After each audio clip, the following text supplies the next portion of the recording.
네, 안녕하세요. 우리 회사도 기후공시 해야 하나? 요즘 이런 고민 정말 많이들 하시죠? 오늘은 그래서 한국의 기후공시 의무화 로드맵에 대해 좀 더 깊이 파헤쳐 보려고 합니다. 어떤 기업부터 시작해서 언제까지 확대되는지, 또 뭘 준비해야 하는지 핵심만 딱딱 짚어드릴게요.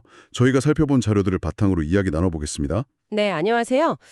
이 기후공시 로드맵의 핵심은 역시 그 자산 총액을 기준으로 해서요. 기업 규모에 따라서 단계적으로 의무화된다는 점입니다. 왜 하필 자산 총액인지, 그리고 각 단계별로 이제 구체적으로 어떤 준비를 시작해야 하는지 그 의미까지 좀 자세히 짚어보겠습니다. 좋습니다. 그럼 일단 첫 단추부터 볼까요? 2025년, 이때부터 시작이죠. 자산 2조 원 이상 코스피 상장사들이 대상이라고요. 예를 들면 삼성전자, SK하이닉스, KB금융지주 같은 아주 큰 기업들, 한 15개 정도 될까요? 네, 그 정도 규모입니다. 이게 2025년 사업보고서부터니까 실제 공시는 내후년 2026년 3월에 하는 거겠네요. 근데 잠깐만요. 이 기업들 중 상당수는 이미 비슷한 보고서를 내고 있지 않았나요? 맞습니다. 한 3분의 2 정도는 이미 자율적으로 뭐 지속 가능 경영 보고서 같은 걸 발간하고 있죠. 근데 이게 의무 공시는 완전히 다릅니다. 정해진 표준, 예를 들어 앞으로 적용될 IFRS S2 같은 기준에 딱 맞춰야 하거든요. 그래서 정보의 어떤 표준화, 그리고 기업 간 비교 가능성이 확보된다는 게 가장 큰 차이점이고요. 그리고 정말 중요한 포인트가 2026년부터는 스코프3 배출량 공시도 의무화된다는 겁니다. 스코프3요? 와, 스코프3까지요? 그러니까 단순히 우리 공장, 우리 건물에서 나오는 배출량, 이게 스코프 1, 2잖아요.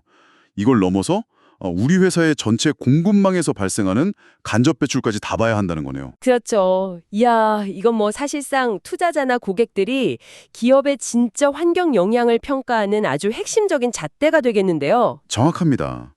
그래서 기업 운영 전반에 걸친 탄소 발자국 관리가 이제 필수적이 되는 거죠. 그럼 그 다음 단계는 어떻게 되나요? 점점 확대될 텐데요. 네. 이제 2027년에는요, 자산 기준이 1조 원 이상 기업으로 확대됩니다.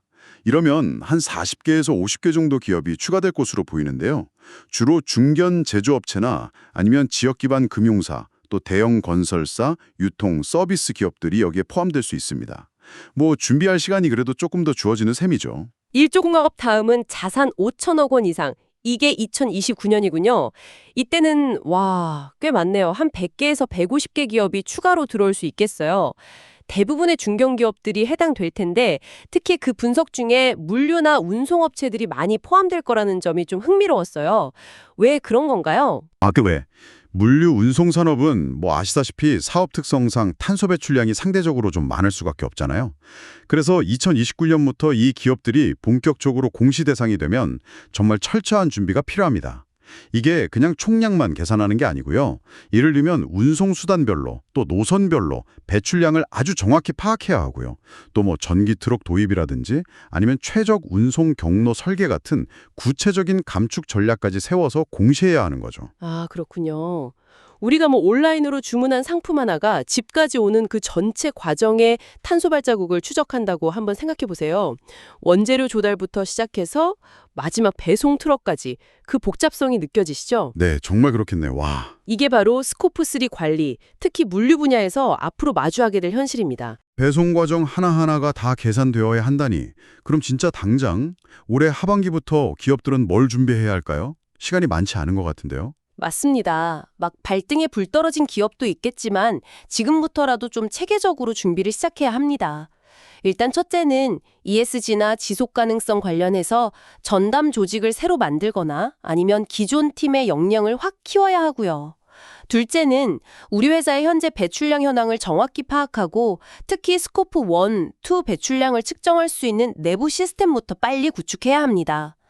그리고 마지막으로 이 모든 걸 관리할 내부 절차, 그러니까 기후 관련된 어떤 지배 구조, 경영 전략, 위험 관리 체계 같은 것들을 명확하게 수립해야 합니다. 아, 그렇군요. 전담 조직, 그리고 현황 파악과 시스템 구축, 마지막으로 내부 프로세스 정비, 이 세 가지가 핵심 준비 사항이다, 이 말씀이시죠? 네, 맞습니다. 근데 중소중견기업들은 사실 좀 막막할 수도 있을 것 같아요. 이런 걸 다 하려면. 네, 그래서 정부에서 마련하고 있는 여러 지원책들, 뭐 교육이라든지 컨설팅, 기술 지원 같은 것들을 적극적으로 활용하시는 게 중요합니다.